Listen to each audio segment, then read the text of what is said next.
Section 1. You will hear a man who runs a recruitment agency talking to a young woman looking for a job. First, you have some time to look at questions 1 to 6. Pause the recording for 30 seconds.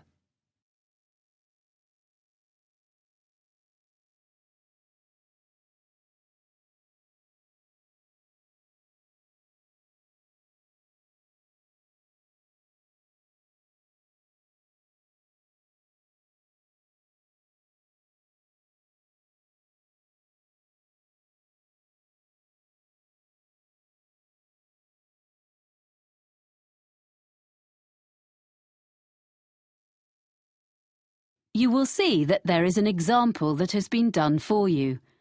On this occasion only, the conversation relating to this will be played first. Hello, Edwina, is it? Have a seat. Yes, Edwina. Thanks. I'm looking for a job as a nanny. I like working with children. I talked to you yesterday. Oh, yes. Well, we covered most of the ground on the phone yesterday.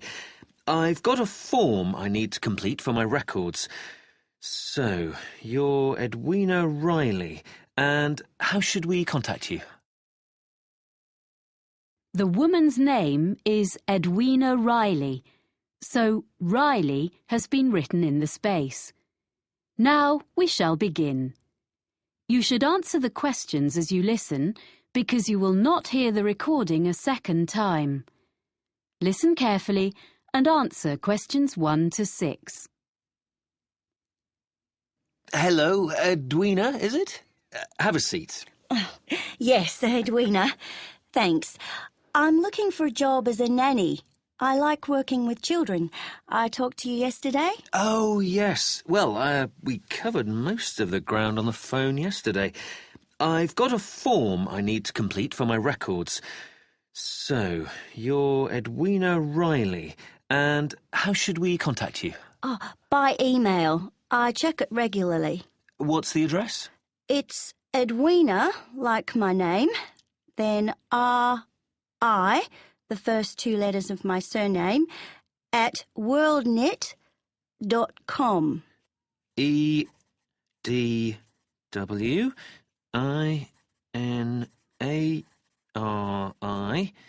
at worldnet.com? Yes. Good. And you're from Australia? Actually, I'm a New Zealander. Oh, I'm sorry. I bet it's really irritating being told you're an Australian. Like Canadians being asked what part of the States they're from. I'm used to it. It happens to us all the time. And now, you said on the phone that you could bring me some references. One from someone who's known you in a professional capacity and one personal one. Oh, yeah. Here's one from John Keane, who was the manager at the Play Centre in Wellington, where I worked for 3 years after I left school. It's got all his contact details on. Thank you. So, this was your last employer? Yes, apart from a bit of waitressing recently, but that was just temporary. I'm sure John will answer any questions if you contact him. We do run checks, yes. And a personal reference? Oh, you can contact the friend of my mother's I'm staying with here in London, Eileen Dorsini. She's a professor. She's known me all my life because she used to be our neighbour back home when she was a primary school teacher there. Now she's working here at the Institute of Education. Oh, good. I've got her contact details here for you. Thanks. I think I have some jobs to suit you. Oh, do you have any practical qualifications, by the way? Life-saving, music, anything? I've got an up-to-date first aid certificate. I did a course when I was working. That's good. First aid. Anything else? Well, I've got a driving licence, as I told you on the phone, but that's not special, you said. Almost everyone needs that, really. I've got a sailing qualification. It's a certificate of competence. So you're a yachtswoman? I love sailing. Well, I'll note you have a certificate. Before you hear the rest of the conversation, you have some time to look at questions 7 to 10. Pause the recording for 30 seconds.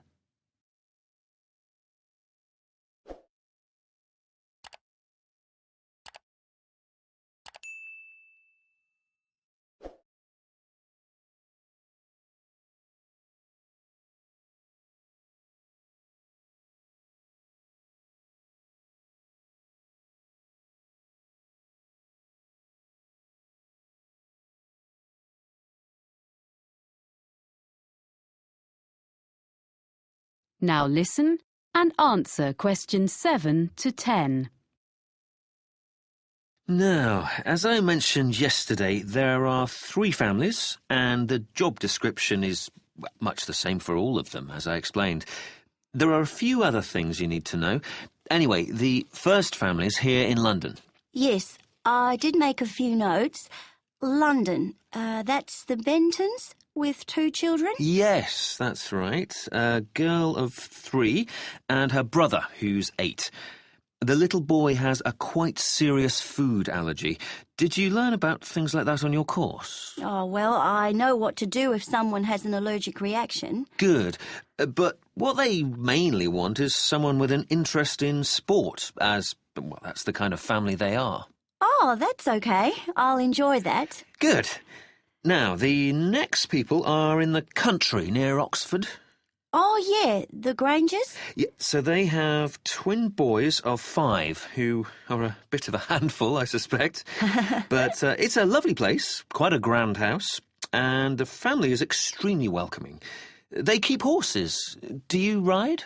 I did when I was younger. I like animals generally. Well, Animal Lover was their special request, so you'd be fine there. The last family... Yes? I don't think I told you. They live in Scotland. Really? What's their name? Campbell. Oh, yes. And they have 4 girls under 10? That's it. They have a lovely city flat, and they own a small island. Wow! Actually, you might get on with them very well.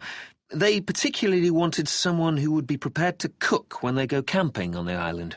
Camping would really suit me, and I'm used to taking my turn doing the food, but it is a long way from London.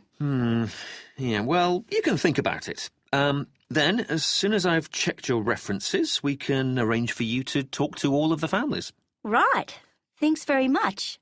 Thank you. I'll email you as soon as I can.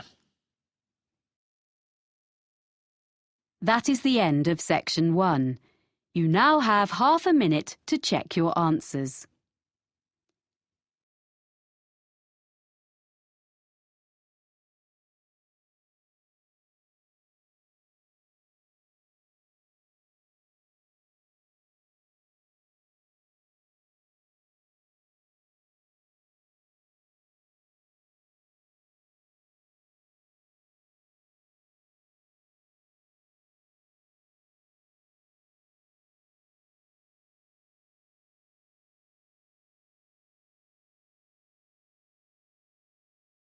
Section 2. You will hear a woman talking to a group of people who are looking round a sports and leisure centre. First, you have some time to look at questions 11 to 14. Pause the recording for 30 seconds.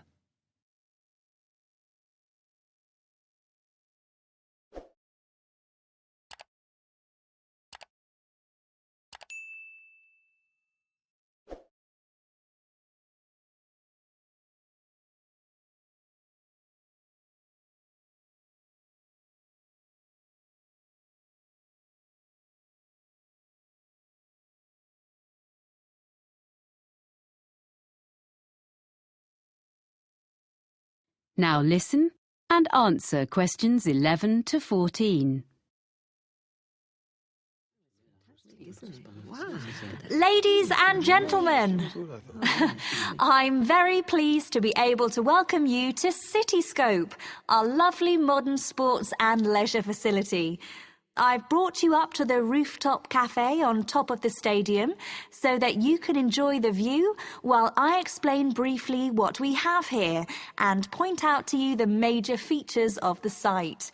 Then we'll go round and have a look at ground level. Oh, that'd be interesting. I'm glad.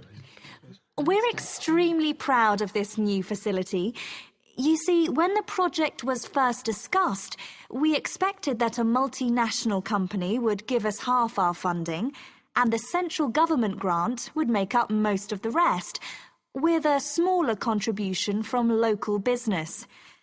Well, we'd got quite far into the planning stage when the multinational pulled out, and both central and local government decided they couldn't afford anything. So, we ended up with a beautiful project, a small amount of sponsorship promised by local organisations, and nothing else. We thought we'd never build it, but at the last moment, we had an amazing donation of several £million from a national transport company, and that got us going again, and we managed to get all the rest from local fundraising. There's hardly a street in the city that hasn't made its contribution one way or another. So there's a true sense of local ownership here. So, this is what we got. We wanted a new stadium because the 1950s football stadium is on the other side of town and is shortly due to be pulled down and built over. This site was the old airport, with some playing fields on one side of it, and a few buildings from the 1930s when the airfield first opened. So, we were able to plan a new stadium with plenty of room for all the things people wanted. The playing fields have been upgraded and refenced, so they are now a set of top-quality outdoor pitches for amateur football, hockey and so on. We have both sports and other entertainments here. We want to encourage all kinds of people onto the site and hope some of them may come to use the cinema or the cafe and end up trying the fitness centre. These are all grouped together.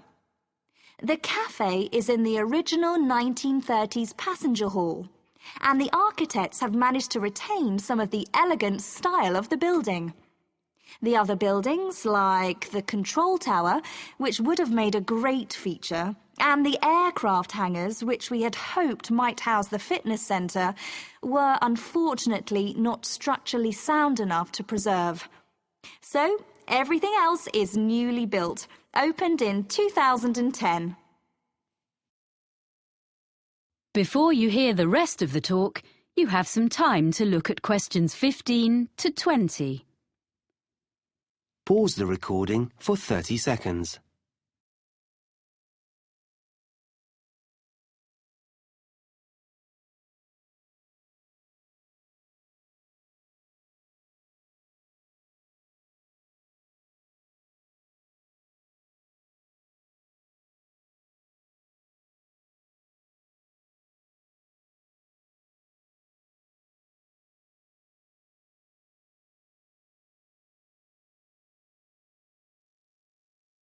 Now listen and answer questions 15 to 20.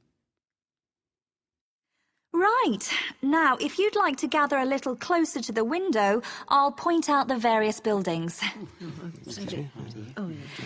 We're at the highest point of the stadium here in the rooftop cafe, on the opposite side to the main entrance doors.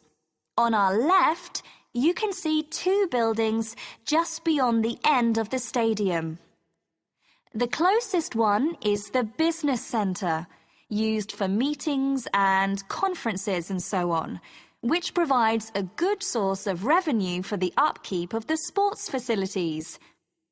And next to the business centre, the bigger building is the hotel, which is rented from us by an independent company.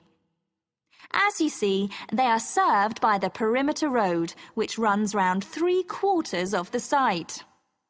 Now, coming round to the front of the building, immediately in front of the entrance, that circular open space at the end of the road is the transport hub. From here, there are buses and a monorail link to the free car park, about 10 minutes from here, but you can't see that. There's also a large, secure cycle park. Oh, and disabled parking, of course. People find it's very convenient, and it keeps the site virtually car-free. OK, now if you look as far as you can over to the right, beyond the buildings, you can see our outdoor pitches, which I mentioned earlier. Between the pitches and the entrance is a little kind of pedestrian plaza. Are you with me? OK, with the cinema in the building furthest away from us, next to the pitches. Then there's the 10-pin bowling between the cinema and the road. Near the far end of the perimeter road, and between the mini roundabout and the pitches, there's our fitness centre, with all kinds of equipment and a small pool, and changing rooms for teams using the pitches. Then, joined onto the stadium, next to the entrance, is a range of small shops, which all specialise in sports equipment, clothes, shoes. They sell toys and so on as well, all that sort of thing. They seem to be doing well. As you see, the service road goes right round, but we keep the traffic and the pedestrians well apart. So it's all very relaxed round the plaza, popular with families. And just in front of the bowling is our lovely restaurant. You can see it from here. It's that building on the plaza between us and the bowling. It's open all day and in the evenings. There's quite a queue there at weekends, I'm pleased to say.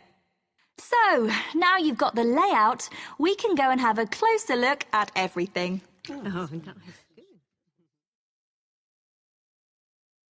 That is the end of section 2. You now have half a minute to check your answers.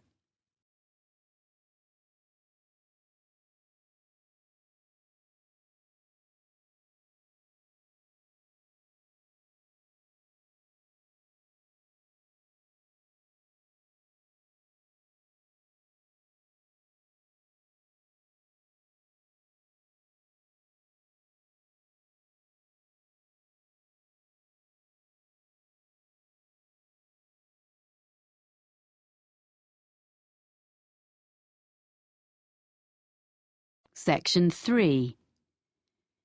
You will hear two people called Chloe and Ivan talking about a business studies course. First, you have some time to look at questions 21 to 25. Pause the recording for 30 seconds.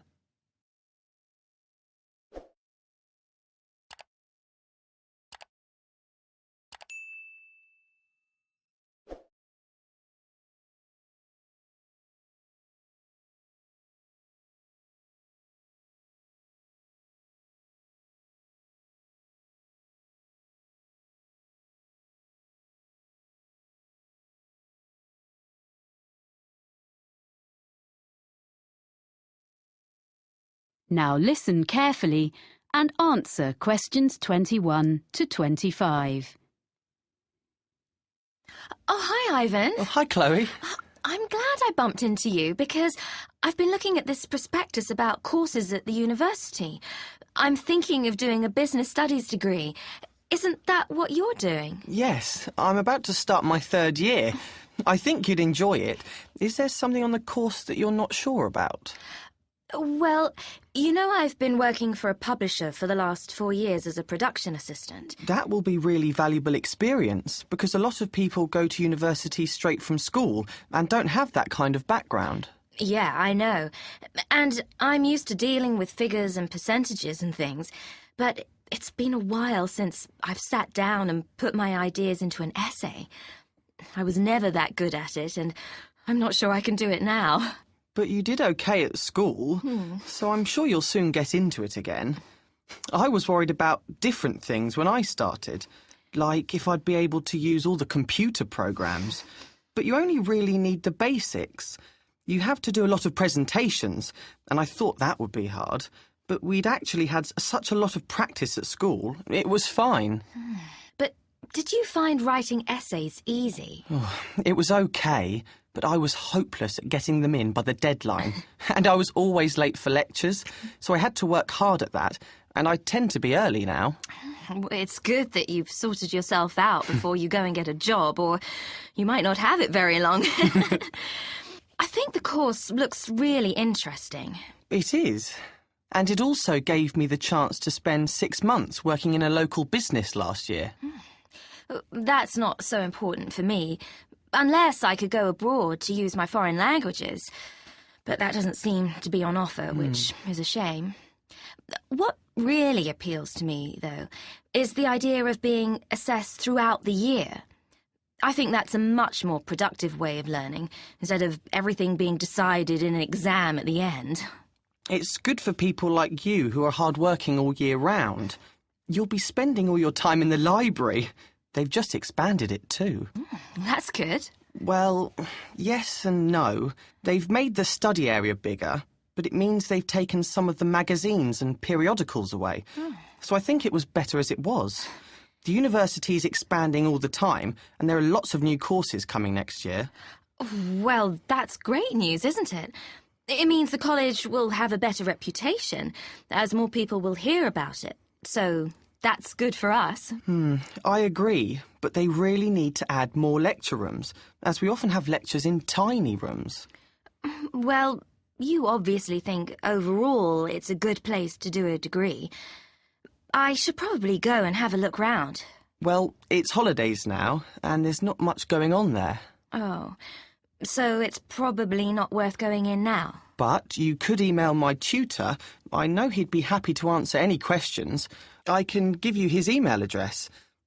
I looked at quite a lot of other universities and read loads of prospectuses, but I thought this one was the best. Before you hear the rest of the conversation, you have some time to look at questions 26 to 30. Pause the recording for 30 seconds.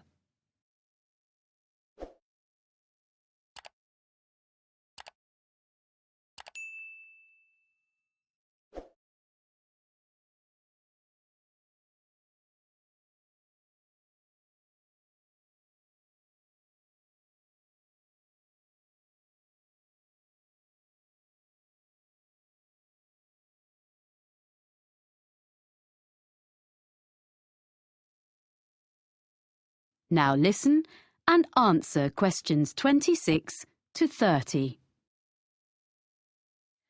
I was a bit unsure about all the different subjects you can choose on this course. Well, I can tell you a bit about them. There are some subjects you have to do, and some that you can choose. The most interesting course I've done is public relations. From what I've read, it doesn't look very demanding. Some of it is really just common sense. But it will be really useful if you want to go into marketing or advertising. That's true. But I need to find out a bit more about it first before I decide if it will really help me. It's difficult to tell from the prospectus. But you are interested in marketing? Oh, yes. Well, you can choose a marketing course. I wasn't very impressed with that course, actually. The tutor didn't make it very interesting. It's good to put on your CV that you've done a marketing course, though. So that would be a definite for me, and maybe I'd get a different tutor. What other courses did you choose? I'm doing taxation, as I was thinking of training to be an accountant, but I'm not sure now. Oh, that will be a good option for me, because I enjoy working with figures. Although I don't want to be an accountant, it'll be good to have an understanding of taxation, especially if I ever run my own business. Then there's the most popular course, which is human resources, and a lot of people seem to get jobs in that field. My friend works in human resources, and she's really good at it. But I don't think I've got the right personality, so I'd give that one a miss. I'm more interested in how businesses actually work, the structure. That's a compulsory course, the structure of business. Oh. But you might find information systems helpful.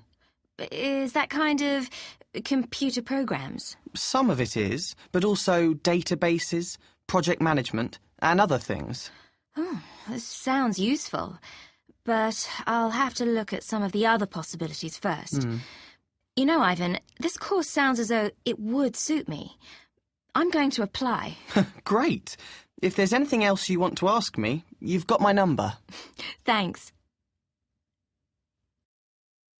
That is the end of section 3. You now have half a minute to check your answers.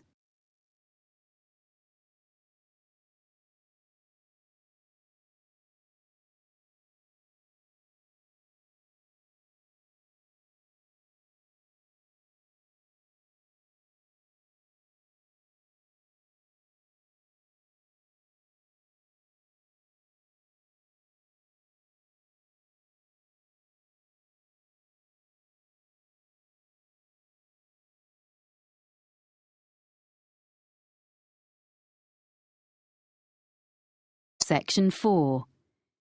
You will hear a talk by a meteorologist about weather forecasting. First, you have some time to look at questions 31 to 40. Pause the recording for 1 minute.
Now listen carefully and answer questions 31 to 40.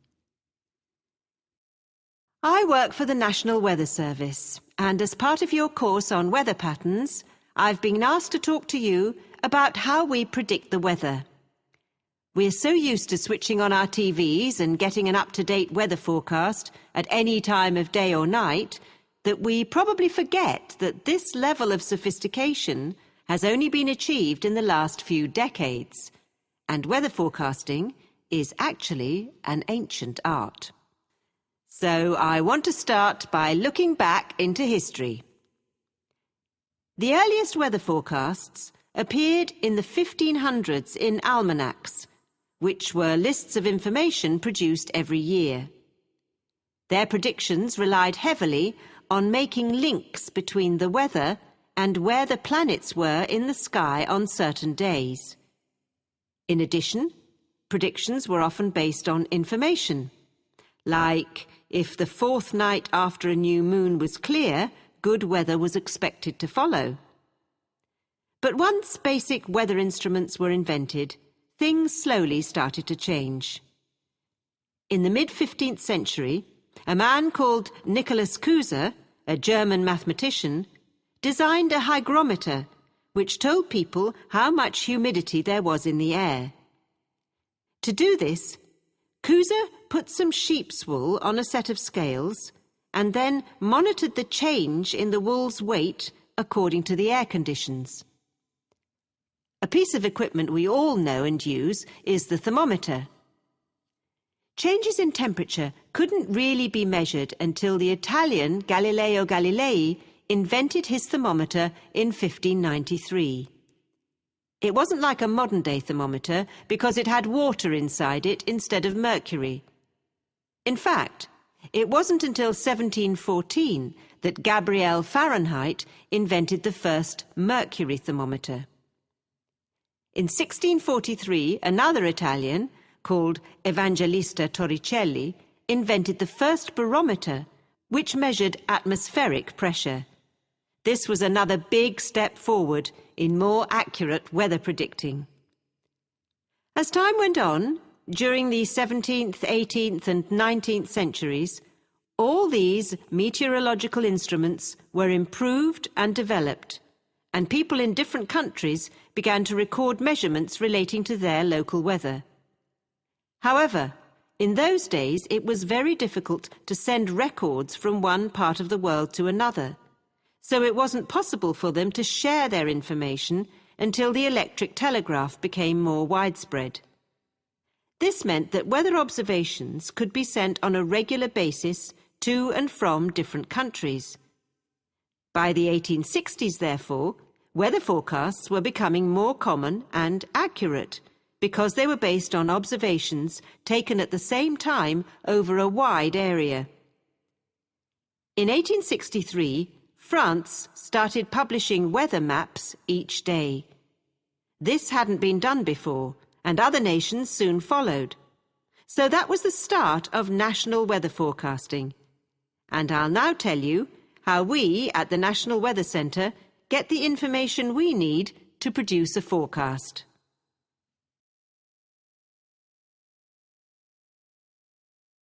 Even today, one of the most important methods we use is observations, which tell us what the weather is doing right now. Observation reports are sent automatically from equipment at a number of weather stations in different parts of the country. They are nearly all based at airports, although a few are in urban centres. The equipment senses temperature, humidity, pressure, and wind speed direction. Meteorologists also rely really heavily on satellites, which send images to our computer screens. What we see on our screens is bright colours. Orange represents dry air, and bright blue shows moisture levels in the atmosphere. The satellites are located 22,000 miles above the surface of the Earth, and it's amazing that despite that distance, it's possible for us to make out an individual cloud and follow it as it moves across the landscape. In addition to collecting data from the ground, we need to know what's happening in the upper levels of the atmosphere. So a couple of times a day, from many sites across the country, we send radio sondes into the air. A radio sonde is a box containing a package of equipment, and it hangs from a balloon which is filled with gas. Data is transmitted back to the weather station. Finally, radar. This was first used over 150 years ago and still is. New advances are being made all the time, and it is one method for detecting and monitoring the progress of hurricanes. Crucial information is shown by different colours representing speed and direction. Radar is also used by aircraft, of course. All this information from different sources is put into computer models, which are like massive computer programs. Sometimes they all give us the same story, and sometimes we have to use our own experience to decide which is showing the most accurate forecast, which we then pass on to you. So, I hope next time you watch the weather forecast, you'll think about how we meteorologists spend our time. And maybe I've persuaded some of you to study meteorology in more depth. That is the end of section 4. You now have half a minute to check your answers.